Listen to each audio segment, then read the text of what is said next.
Have you ever gotten the feeling something wasn't right, but you just couldn't put your finger on the problem? Well, I've been getting that feeling at home and it's driving me nuts. I have a sneaking suspicion that Amy, my wife of 7 years, is cheating on me, Tom Matson. I have talked to her about our relationship and she assures me everything is just fine. I even went so far as to hire my unemployed cousin to follow her around for a couple of weeks. I put him in a rental car and gave him a nice video camera to record her. He did a decent job of recording her as she went about her daily routine, but didn't uncover any extracurricular activities. My job as a senior project manager with a large bank keeps me tied to the office all day. I seldom travel and never work on weekends. It's rare for me to have to work late, so Amy has never complained about me being away too much. I make pretty good money as a 29-year-old SPM, so we have a nice house and drive nice cars. We have no children as yet, but have pretty active lives. We socialize with several sets of friends, including neighbors, my co-workers, and our old friends from school. We both enjoy cycling, so we sometimes hang out with a few other couples who are members of our bicycling club. In short, we look like the storybook couple. I have racked my brain trying to come up with a reason for thinking Amy would be cheating on me, but have failed. We both said we wanted to wait until she turned 30 to try having kids because we wanted to be financially secure. Also, we both wanted to have fun and enjoy each other before we spent 20 to 25 years raising kids. Amy is about 6 months younger than I am and works as a dog groomer. Her degree in fine arts didn't do much for her in the job market, so I suggested she just start a business doing something she loves. Well, she loves dogs. We have 2. So we bought a custom-made trailer that she hooked to her SUV, and voila, she was in the dog grooming business. She has a few dozen regular clients and drives to their houses about once a month to groom their pets. Her heated and air-conditioned trailer has hot water, a vacuum system, a blow dryer, and everything else she might need for dog grooming. Like us, a few of her clients have a pet wash mudroom off their garage, so she uses it rather than her trailer. Amy has the little square thing that allows her to take credit cards, but it seems most of her money tips come in as cash.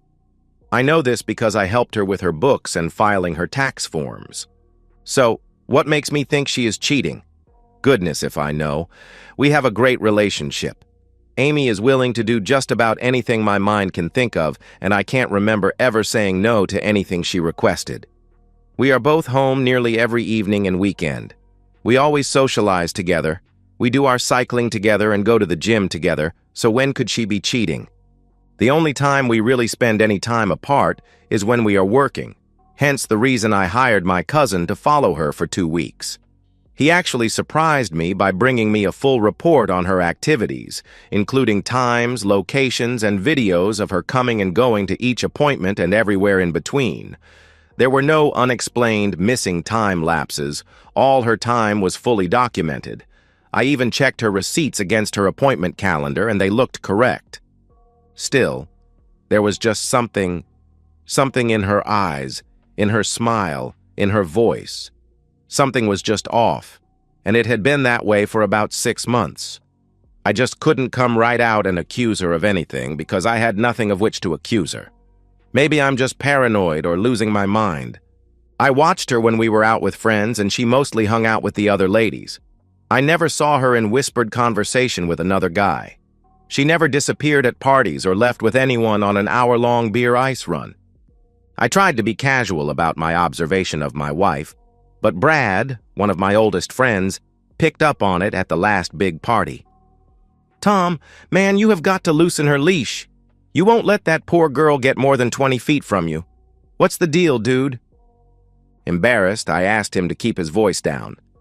"Brad, I have a feeling she may be playing away from home, so I've been trying to keep an eye on her." "You're kidding me, right? Amy? You think Amy is cheating on you? You are some kind of messed up man. There is no way Amy is messing around with anyone at this party." "How do you know?" "How can you be so sure she isn't seeing any of these guys?" I questioned. "Brace yourself, dude. About half the guys here have hit on her because she is so attractive. I mean, look at her. Lean, toned, nice figure, great physique, gorgeous legs, beautiful face, and a smile that lights up the room. Wow, you are one lucky guy. Okay, see? All these guys hit on her. So which one's got lucky, huh? I asked. None of us. Yeah, buddy. I said US because I hit on her every chance I get. Never once has she done anything but laugh in my face. The other guys say the same thing. She always acts like it's a joke and just laughs us off. God, what I wouldn't give to be you just one night. Geez, Brad. Am I going to have to push you away to keep you away from my wife? That's what I'm saying, silly. You don't have to. She's untouchable, Brad replied. So you say, but something is going on. I just know it, I replied. Look, Tom, I love you like a brother, but if you mess up and upset her enough to dump your silly self, I will step on your face as I race all these other guys to her door. I threw up my hands. Okay, I'm being stupid. I love her with all my heart and I don't want to lose her. Please, Brad, don't say anything to anyone about this and I'll try to do better. Brad laughed and pounded me on the back. You just go home and treat her right or I'll be knocking on your door. So that was my wake-up call. I took Amy home that night and we had a wonderful evening. I decided I was just wasting my energy and making myself crazy for no reason. All my investigations showed nothing and she was still treating me like a king. I told myself I was done playing detective and needed to start trusting my wife. From the perspective Amy. When I got to Brad's house for Buster's monthly grooming, I could tell he was nervous. What's up? How has Tom been since the party? Is he still acting weird? No, it's only been a few days, but he seems fine. Why are you asking about Tom? I questioned. I saw him staring at you at the party. I'd had a bit too much to drink and I started busting his chops about spying on you. What?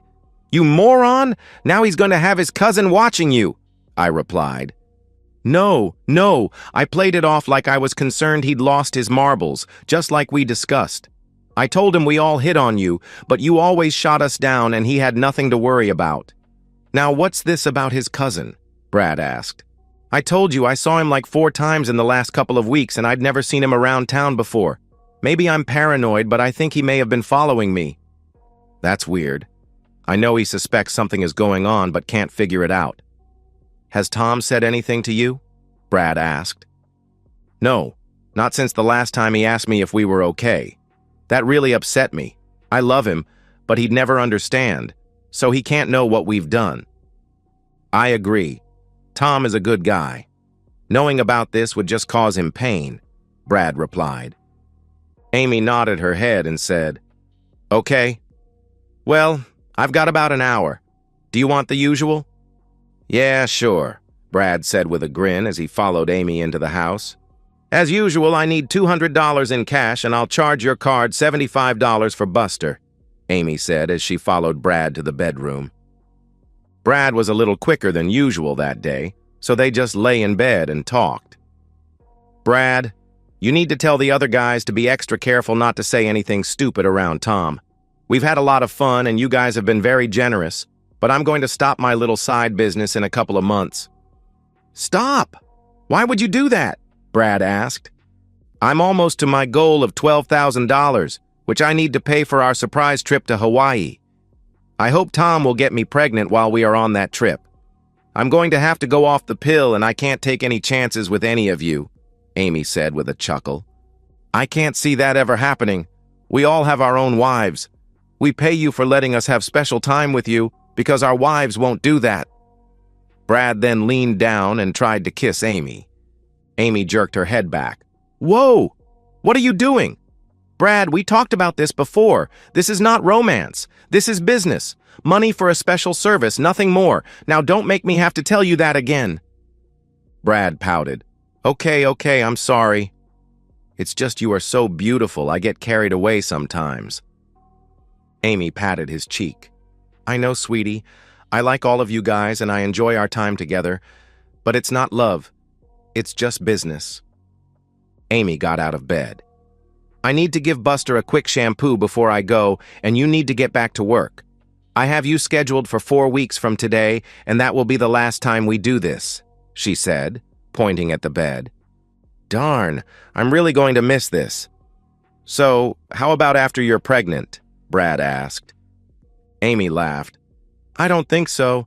I'm planning to be out of this business permanently. Well, think about it. I think it would be pretty exciting, and I bet the others would too.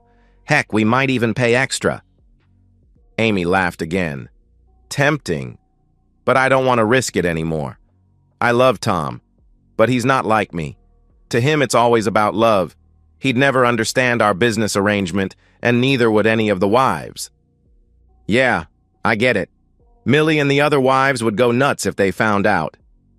As Amy shampooed the dog, she thought about how her first time with Brad happened.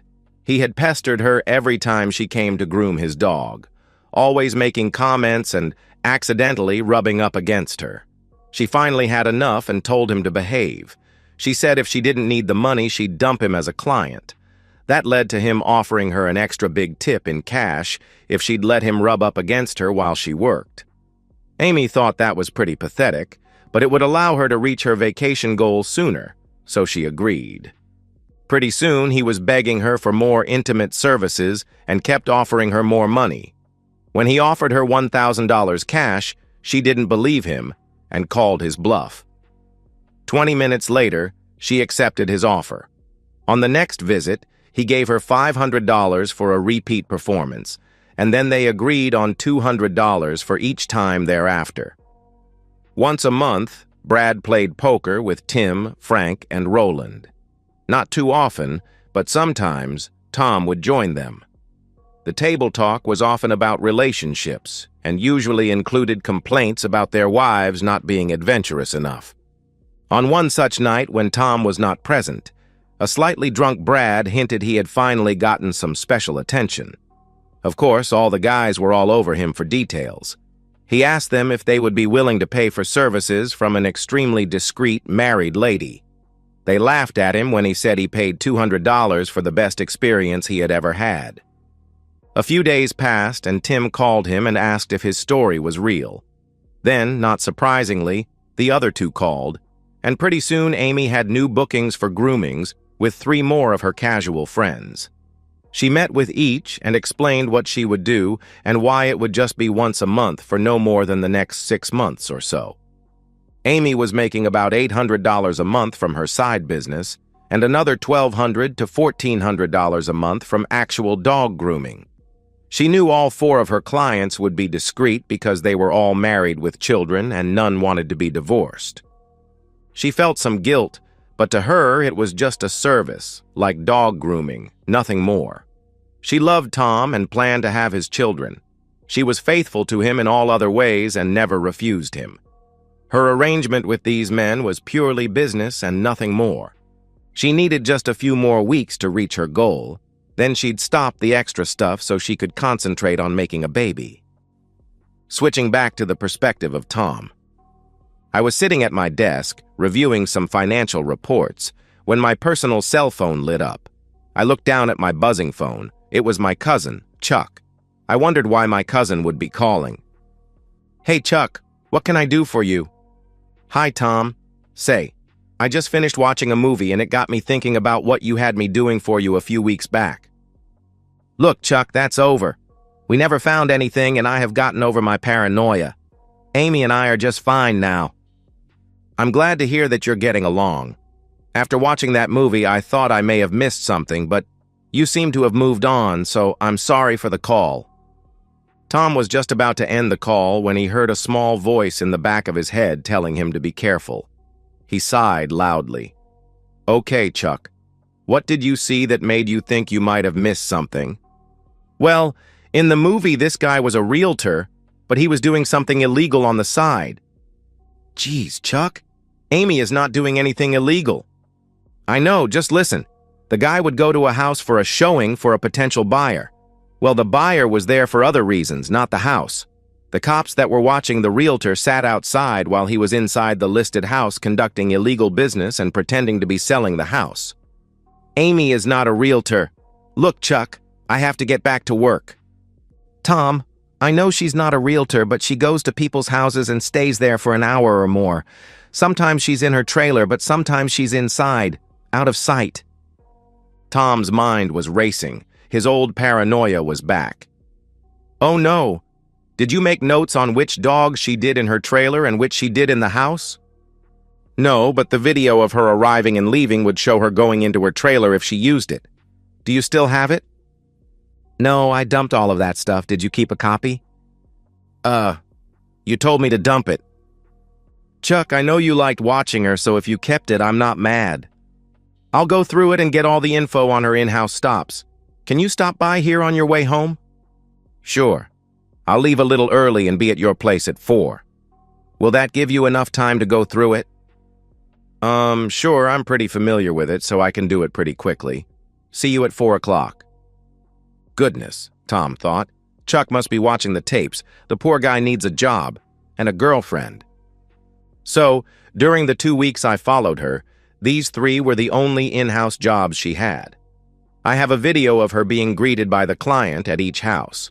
The first is a little girl, followed pretty quickly by an older lady, who I assume is the grandma or a nanny. The second is a guy who lets her in, but then he leaves about 10 minutes later. You can clearly see his face as he backs out of the drive. I assume he just leaves her there and she lets herself out the front and it locks behind her. Of course, I have no idea if there was anyone else in the house, but you can see she closes the front door herself. At the third house, a guy lets her in and he then leaves about an hour later. Then Amy lets herself out the front door. Here's the video of the dude leaving and here she is leaving 30 minutes later.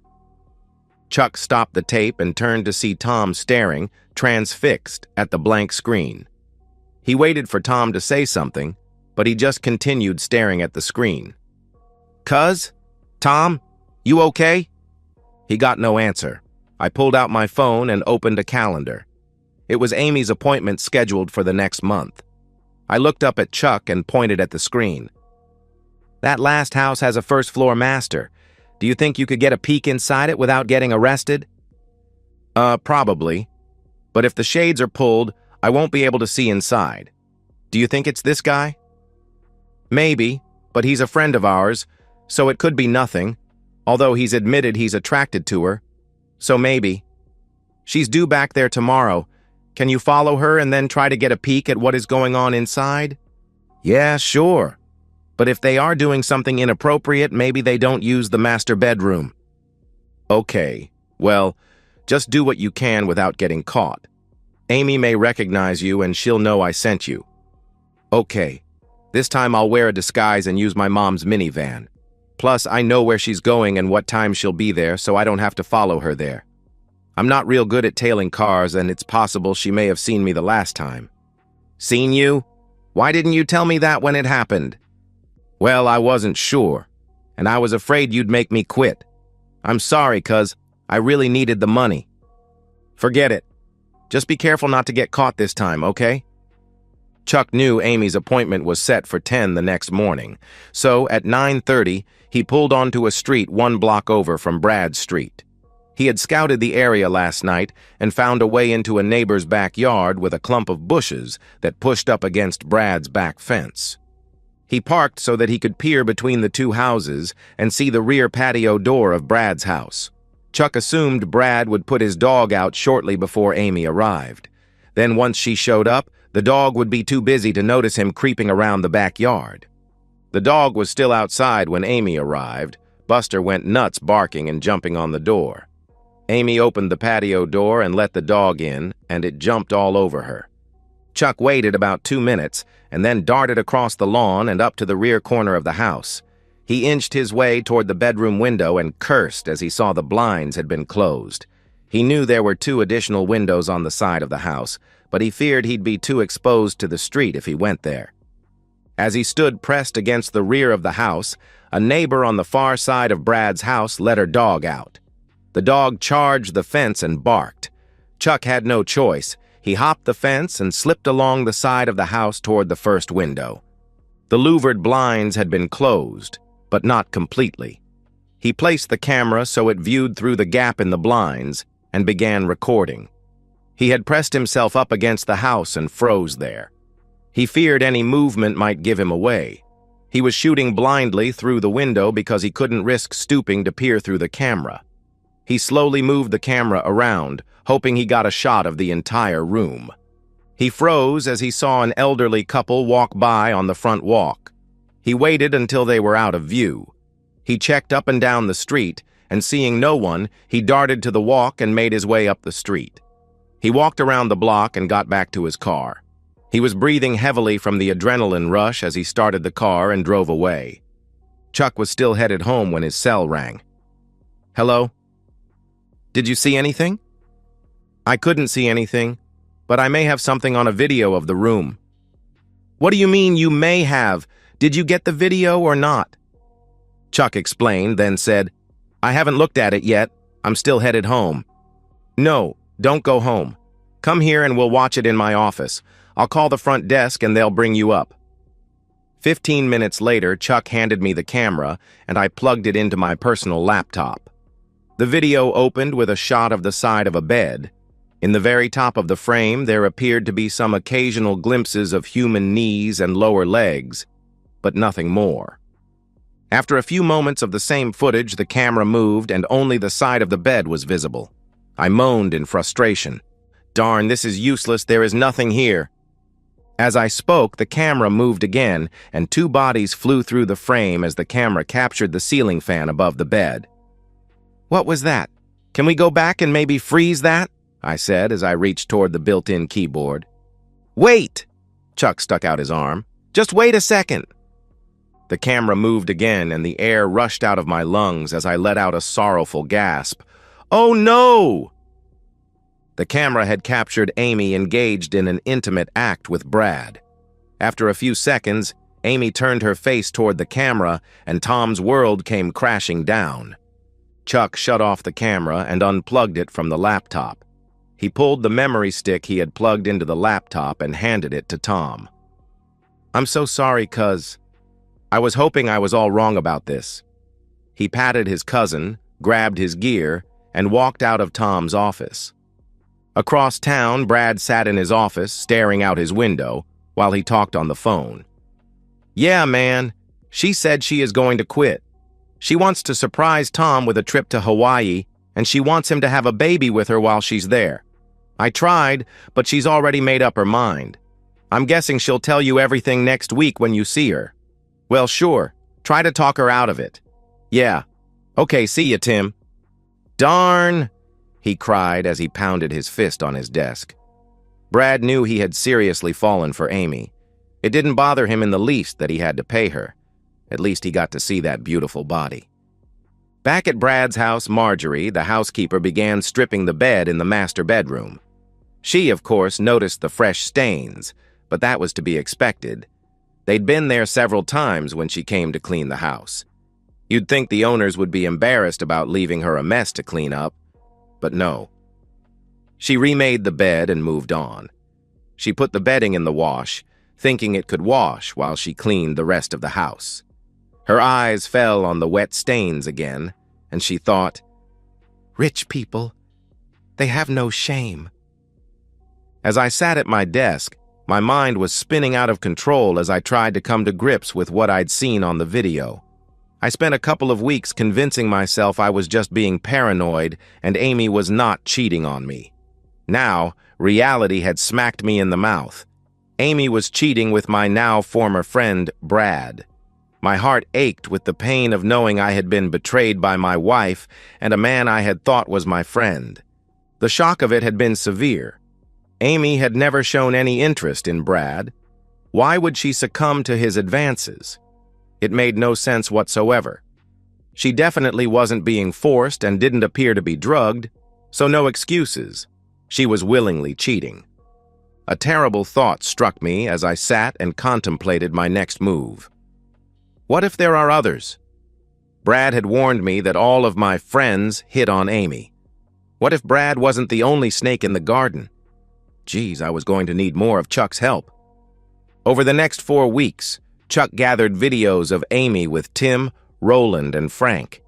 I was crushed to know the guys I once thought of as friends were all seeing my wife. The humiliation was deep and extremely painful, yet somehow I had to manage to pretend all was well at home while I gathered all of the evidence.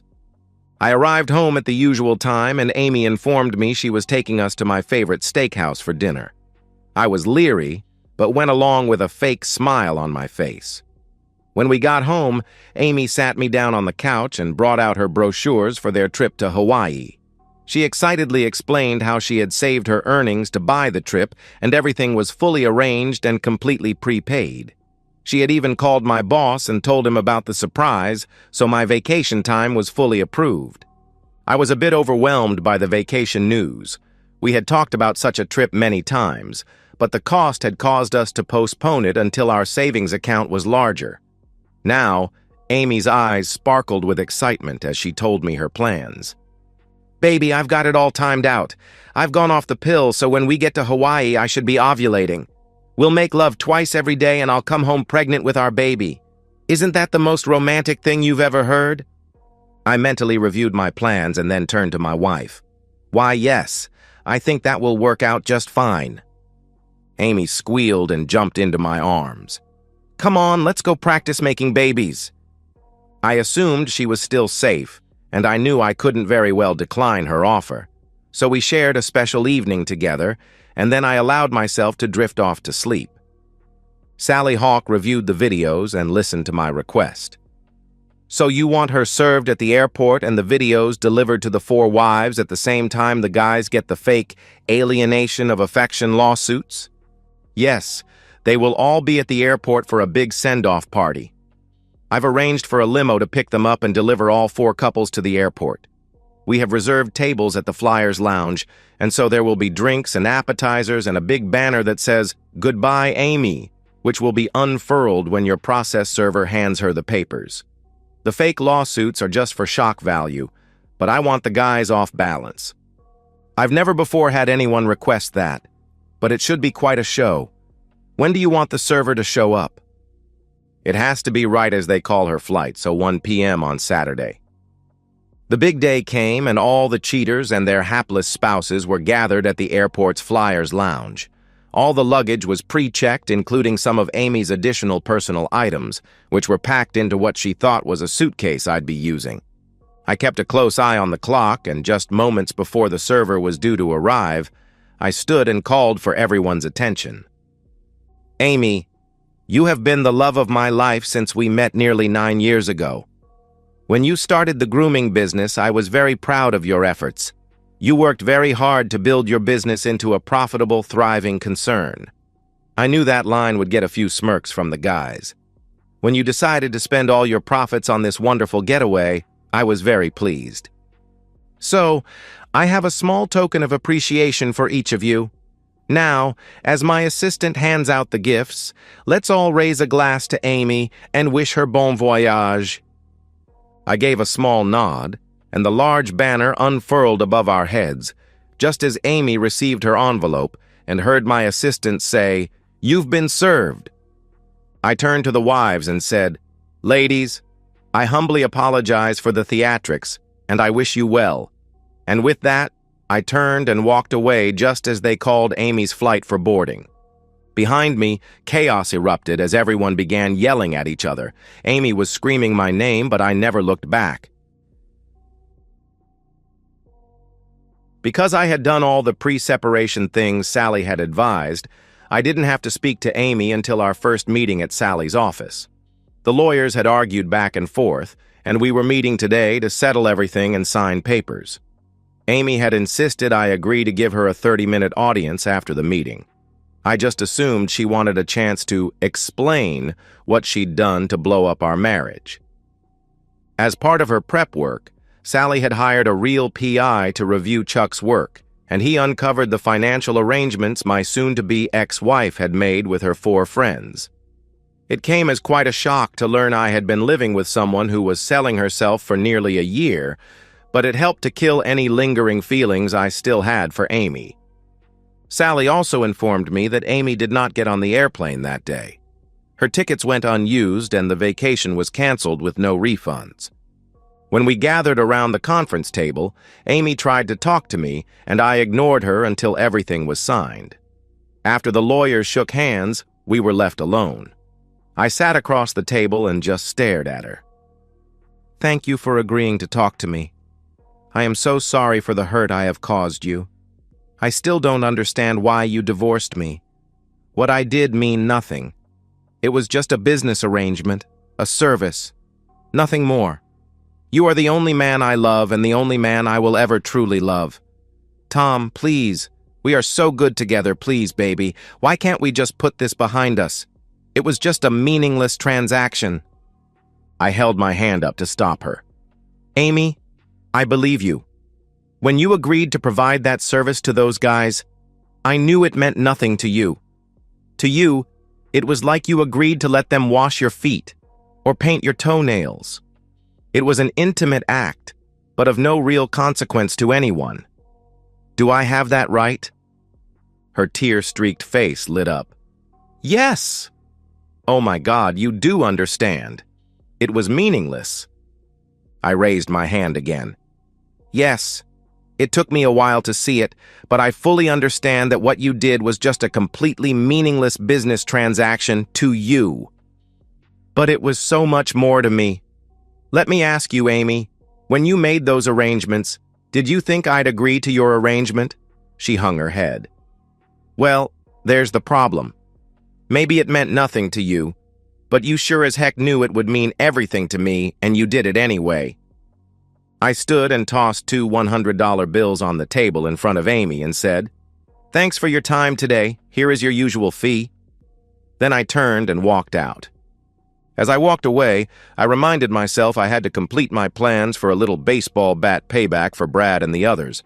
But I was in no hurry. Their day would come. And so, we've reached the end of today's story. Was it what you expected, or did it take a twist you didn't see coming? I'm curious to hear your thoughts. Share them in the comments below, and let's get a conversation going. If this story kept you hooked, make sure to hit that like button. And if you're new here or just haven't subscribed yet, now's the perfect time to join our community. I bring you fresh, captivating stories every day, so click that subscribe button and turn on notifications so you never miss out.